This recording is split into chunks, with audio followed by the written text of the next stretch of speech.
Speaker Dewan Rakyat tegas tidak akan bertolak ansur dengan ahli parlimen yang melanggar peraturan. Timbalan Presiden Amanah beritahu Agong mahu sebuah kerajaan yang stabil. Ketua Penerangan PAS selar kenyataan Presiden UMNO berhubung isu perpaduan ummah. Himpunan Bersih disifatkan sebagai langkah ditunggu-tunggu. Himpunan Bersih tamat, 6 ahli parlimen terima memorandum. Rafidah Aziz sifatkan langkah discharge pesara awam di IJN sebagai tidak berperi kemanusiaan.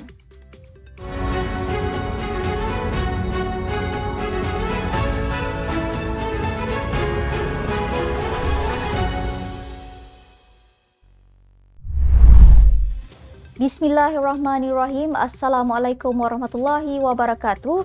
Salam Malaysia Madani. Bersama saya Asma Ismail dalam Netstep News edisi tengah hari 27 Februari 2024 bersamaan 17 Syakban 1445 Hijrah.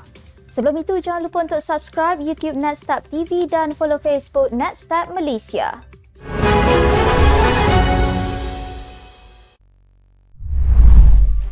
Yang di-Pertua Dewan Rakyat Tan Sri Johari Abdul menegaskan beliau tidak akan bertolak ansur dengan mana-mana ahli parlimen yang melanggar peraturan mesyuarat ketika persidangan Dewan Rakyat. Beliau juga turut memaklumkan kepada kedua-dua timbalannya supaya mengambil tindakan tegas terhadap mereka yang menimbulkan kekecohan. Ujarnya semua pihak perlu berusaha untuk mencapai prinsip seperti yang terkandung dalam Ikrar Rukun Negara yang pertama kali dilafazkan sebelum persidangan Dewan Rakyat bermula. Beliau juga berharap kesemua ahli parlimen dapat memberikan contoh yang baik kepada rakyat dan sentiasa mempamerkan kematangan ketika berucap. Malah tindakan wajar akan diambil sekiranya ahli parlimen menggunakan platform itu untuk memperkenakan rakan-rakan.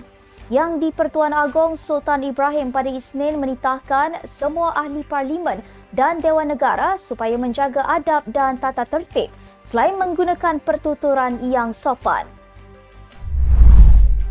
Timbalan Presiden Amanah Datuk Seri Mujahid Yusof Rawa memberitahu yang di Pertuan Agong Sultan Ibrahim mahukan sebuah kerajaan persekutuan yang stabil. Ia selepas Sultan Ibrahim bertitah bahawa baginda tidak akan melayan sebarang cubaan rampasan kuasa dan menyeru mereka yang ingin bermain politik untuk menunggu sehingga pilihan raya umum akan datang. Beliau yang juga bekas ahli parlimen Parit Buntar itu berkata, ia satu peringatan untuk semua ahli parlimen agar bersama-sama menumpukan usaha membangunkan negara.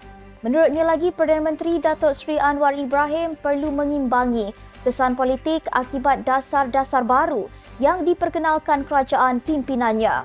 Bagaimanapun katanya, parti pembangkang terutamanya PAS akan terus mengkritik dan memainkan isu 3R. Ketua Penerangan PAS Ahmad Fadli Syahari menyelar kenyataan Presiden UMNO Datuk Seri Dr. Ahmad Zahid Hamidi susulan tawaran untuk menghidupkan semula Muafakat Nasional MN. Katanya tawaran tersebut bukan perkara baharu, sebaliknya merupakan hasrat kekal dalam menghidupkan dan mempertahankan penyatuan ummah. Menurut kenyataan di laman Facebook, PAS tidak akan jemu membuka pintu untuk perpaduan ummah. Sebelum ini, Mursyidul Ampas Datuk Hashim Jassin yakin kerjasama antara parti itu dan UMNO masih boleh dihidupkan kembali melalui MN. Mengulas lanjut, menurut Ahmad Fadli, kedua-dua gabungan PH dan Barisan Nasional BN hakikatnya memerlukan sokongan antara satu sama lain untuk membentuk kerajaan. Ujar beliau, kedudukan Presiden UMNO itu juga berkemungkinan terjejas memandangkan beliau masih terpalit dengan isu dilepas tanpa dibebaskan di NAA pada tahun lalu. Bekas ahli Parlimen Petaling Jaya, Maria Chin Abdullah berkata, Himpunan Bersih disifatkan sebagai langkah ditunggu-tunggu oleh kumpulan reformasi pilihan raya itu. Katanya, ia akan menjadi penanda kepada sidang Dewan Rakyat kepada ahli parlimen terhadap janji reformasi yang sekian lama tertangguh. Ia termasuk meluluskan Akta Pendanaan Politik, memisahkan peranan pendakwa rakyat dengan peguam negara dan mengehadkan penggal Perdana Menteri. Ketua Penerangan Angkatan Muda Keadilan AMK, Nail Halimi, dalam satu kenyataan berkata, mereka percaya Bersih perlu menyokong usaha kerajaan untuk mengembalikan kestabilan politik negara. Katanya, kestabilan politik juga adalah kunci kepada pemulihan ekonomi yang sebenarnya harus dititik beratkan sebagai keperluan mustahak. Jelasnya, AMK turut mengalu-alukan usaha bersih dan semua pihak yang konsisten mendorong agenda reformasi di negara ini. Perhimpunan Reformasi 100% Anjuran Gabungan Pilihan Raya Bersih dan Adil Bersih yang diadakan di Plaza Tugu Negara pada pagi ini berlangsung dalam keadaan terkawal dan tiada berlaku sebarang provokasi. Tindakan berhimpun di luar bangunan Parlimen menjadi langkah pertama dalam usaha mendesak kerajaan perpaduan melaksanakan reformasi.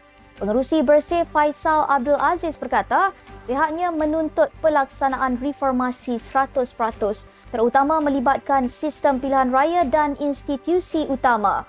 Muhammad Taufik Johari, PH Sungai Petani, antara ahli Parlimen yang menerima memorandum di hadapan pintu masuk bangunan Parlimen, memaklumkan pihak kerajaan komited dalam memenuhi tuntutan yang dibuat oleh Bersih dan rakan-rakan badan bukan kerajaan yang lain. Antara ahli Parlimen lain yang turut hadir bagi menerima memorandum berkenaan adalah Said Ibrahim Said Noh, PH Ledang, Said Sadiq Said Abdul Rahman, Muda Muar, dan Ahmad Fadli Syari, PN Pasir Mas, Hassan Karim, PH Pasir Gudang dan William Leong Ji Kin, PH Selayang. Dianggarkan lebih 60 peserta yang majoriti memakai pakaian berwarna kuning dan hitam mula berkumpul seawal jam 8 pagi dan memulakan perarakan dari Plaza Tugu Negara menghala ke bangunan Parlimen bagi menyerahkan memorandum. Sebarang langkah untuk discharge semula pesakit dalam kalangan penjawat awam dan pesara kerajaan daripada Institut Jantung Negara IJN sebagai langkah penjimatan disifatkan tidak berperi kemanusiaan. Bekas Menteri Kabinet Tan Sri Rafidah Aziz berkata, laporan berhubung tindakan itu disifatkan sebagai perkembangan paling mengejutkan daripada kerajaan Madani. Beliau turut mempersoalkan adakah kerajaan Madani tiba-tiba mengambil pusingan U yang tajam dan IJN telah melakukan sesuatu yang bertentangan dengan intipati Madani. Bekas Menteri Perdagangan Antarabangsa dan Industri itu menegaskan rawatan kepada penjawat awam dan bekas kaki tangan kerajaan di IJN adalah sebahagian daripada pakej persaraan dan mereka telah berkhidmat untuk negara sepanjang hayat.